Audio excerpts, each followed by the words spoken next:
नमस्कार जय जगन्नाथ जय माताराणी मु विकी आपको स्वागत करुच्ची आम YouTube channel Odisha tech updates को।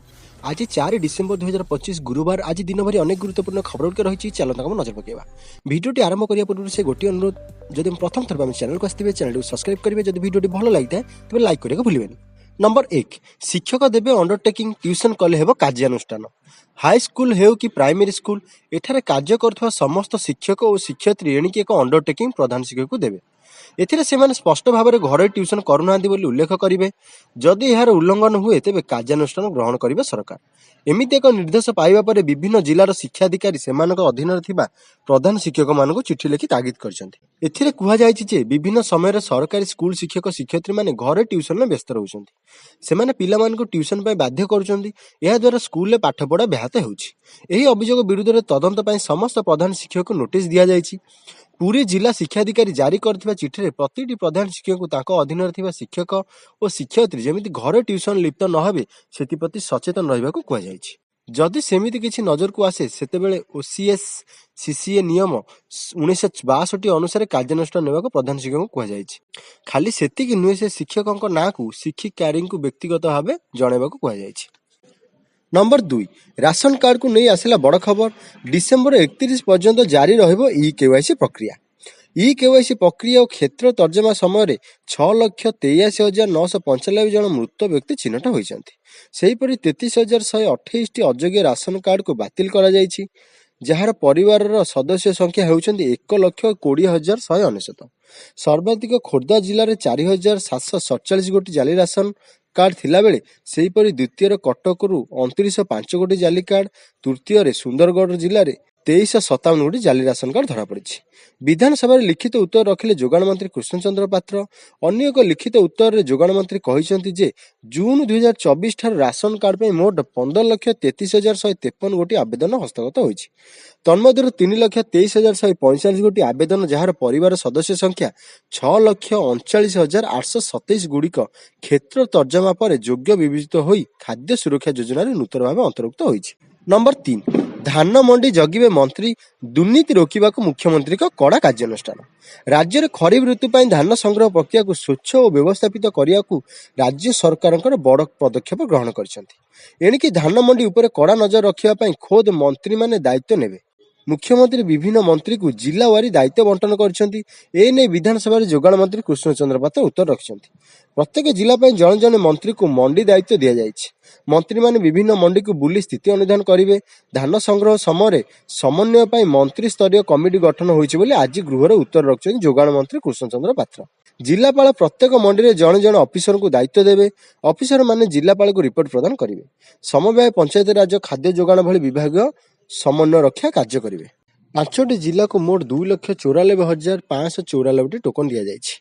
बरगढ़ में 37,696, बलांगीर 53,090, कलाहांडी में 28,666, नुआपड़ा 29,786 और संबलपुर में 49,333 जन को टोकन दि जाएगी। शीघ्र अन्य अंचल में धान संग्रह प्रक्रिया आरंभ करा जिवो। चलित खरीफ ऋतु में 19,67,812 चाषी पंजीकृत होइछन्ति। आगु 100टी मॉडल मंडी खोलिया योजना करछन्ति सरकार बोली गृहर उत्तर रखछन जोगाण मंत्री। नंबर 4 आसिला +2 परीक्षा तारीख जनवरी 2 रु प्रैक्टिकल, फेब्रुआरी 18 रु हबो थियोरी परीक्षा। फेब्रुआरी 18 तारीख रु युक्त 2 परीक्षा आरंभ हेबो। फेब्रुआरी 18 तारीख रु मार्च 21 तारीख पर्यंत परीक्षा चलिबो। ए नै उच्च माध्यमिक शिक्षा परिषद अध्यक्षक पक्षर सूचना मिलिछि। ए सब परीक्षा सकाळ 10 रु आरंभ होई अपराह्न 2टा जाय सरिबो। चलित वर्ष मोट 4,07,037 जन परीक्षार्थी परीक्षा देबे। उच्च माध्यमिक शिक्षा परिषद पक्षर पूर्व वर्ष अपेक्षा चलित वर्ष परीक्षा केन्द्र बढ़ा जायछि। मोट 1,350 केन्द्र परीक्षा हेबो। डिसेम्बर 15 तारीख सुधा एडमिट कार्ड प्रदान करा जिवो। समस्त 210टी हब एआई कैमेरा सर्विलांस रहिबो। जनवरी 2 तारीख रु 15 तारीख मध्य प्रैक्टिकल परीक्षा हेबो। प्रथम थर प्रैक्टिकल परीक्षा रे वेबकास्ट लाइव स्ट्रीमिंग व्यवस्था हेबो। 40 दिन रे फलाफल प्रकाश पाइबो। कॉपी रोकिबाकू एआई सहायता निया जिवो। नंबर 5 बारवाटी मैच पर सुरक्षा कड़ाकड़ी मुतयन हेबे 50 platoon police force. Barabati stadium रे डिसेम्बर 9 तारीख हेबाकु थिबा भारत दक्षिण आफ्रिका T20 मैच पर काउंटर रे टिकेट बिक्री पर कटक कमिशनरेट पुलिस एथर बड़ प्रस्तुति करुछि। यार भितर आज और आसंता काली 2 दिन ओसीए अनुबंधित संस्था को टिकेट बिक्री करा जिवो। 11,000 टिकेट बिक्री करने तारीख धार्य होइथिला बेले 5 तारीख दिन 10 रु काउंटर रे साधारण दर्शक पई टिकेट बिक्री करा जिवो। एथिपाई कमिशनरेट पुलिस 4 तारिख संध्यार सेठारे फोर्स मुतयन करने निष्पत्ति नेइछि। मोट 40 प्लाटून फोर्स नियोजित हेबाकु थिबा बेले प्रति शिफ्ट रे 28 प्लाटून फोर्स रहिबे। 6 जन एडीसीपी, 15 जन एसपी, इन्स्पेक्टर, 40 जन एसआई और एएसआई 150 जन नियोजित हेबे। नंबर 6 ओडिया हस्ततंत्र शाढ़ी पिंधिबाकु माधुरी नेइछन्ति 1,60 लाख टंका। बॉलीवुड अभिनेत्री माधुरी 1,60 लाख टंका नेइछन्ति। आज विधानसभा विधायक अरुण साहू प्रश्न उत्तर रखिछन्ति बयन शिल्प मंत्री प्रदीप बल सामंत। से कहिछन्ति ओडिशा हस्ततंत्र ब्रांड आंबासिडर भावे बॉलीवुड अभिनेत्री माधुरी दीक्षित को 2025 रे नियुक्ति करा जायछि। एही नियुक्ति पई माधुरी को राज्य राजकोष 1,60 लाख टंका प्रदान करा जायछि। विमान सह रहिबा और खाइबा खर्च अलगा नेइछन्ति। ओडिशा हस्ततंत्र चाहिदा को अंतर्जातीय बजार में व्यापक करिया पई बॉलीवुड अभिनेत्री माधुरी ओडिशा हस्ततंत्र ब्रांड आंबासिडर भाव नियुक्ति करा जायछि, जहा द्वारा ओडिशा बुणाकार मानक सामाजिक और आर्थिक मानदंड उल्लेखनीय अभिवृद्धि घटिबो।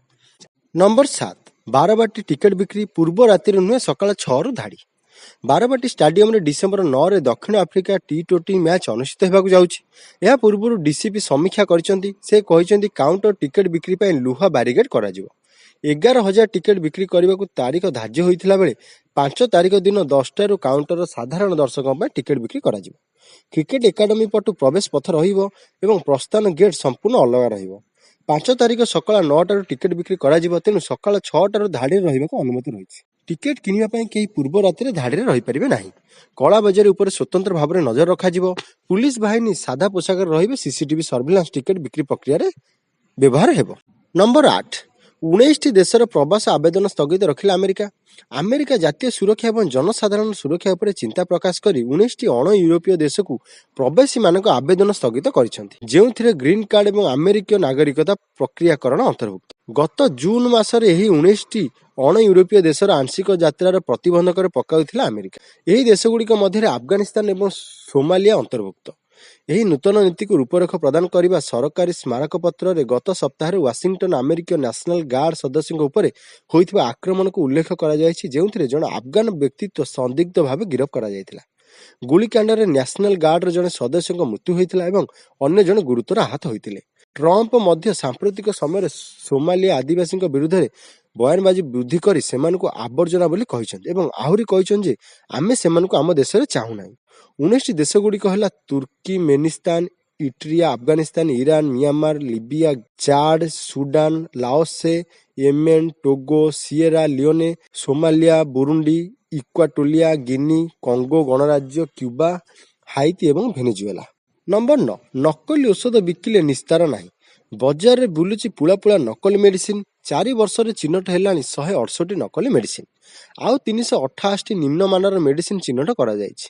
गत 4 वर्ष 2.5 कोटी अधिक टंकार नकली मेडिसिन जबत करा जायछि। विधानसभा स्वास्थ्य मंत्री लिखित उत्तर यही तथ्य सामना को आसीछि। 2021 रु 2024-25 विधि 168 नकली मेडिसिन चिन्हट होइछि। सेही भली 388 निम्नमानर मेडिसिन जहाँ आवश्यक गुणवत्ता एवं प्रभावशाली मानदंड पूरण कर विफल होइछि।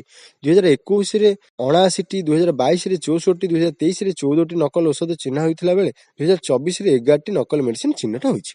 नंबर 10 ओडिशा जनविश्वास बिल पारित।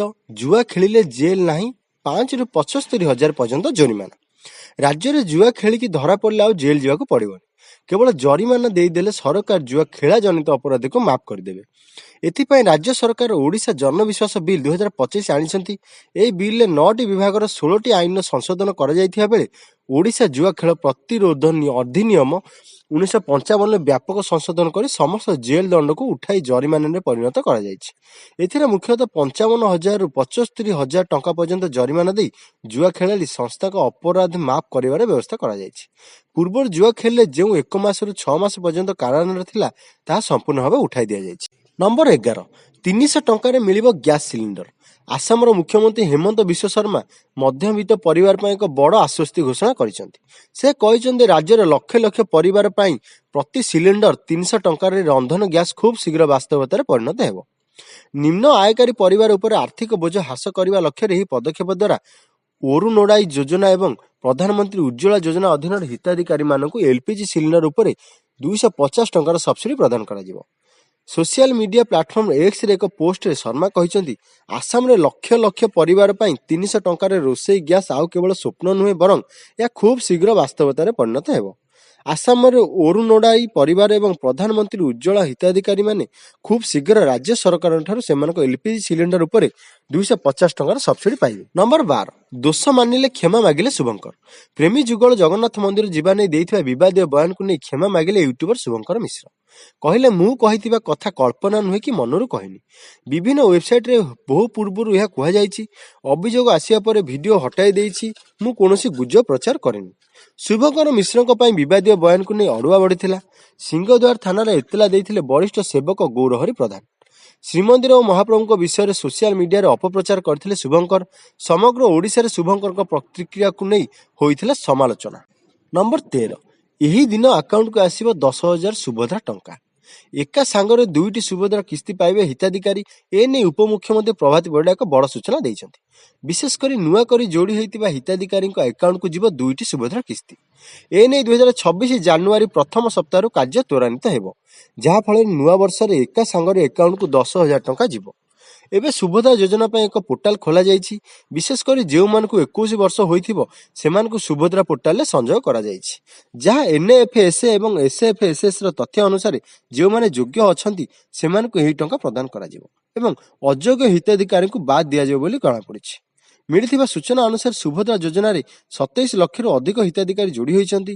17,83,251 ଜଣ ମହିଳା ଆନୁଷ୍ଠାନିକ ଭାବେ ଏଥିରେ ସାମିଲ ହୋଇଥିବା ବେଳେ 9,36,283 ଆବେଦନକୁ ଖାରଜ କରାଯାଇଛି।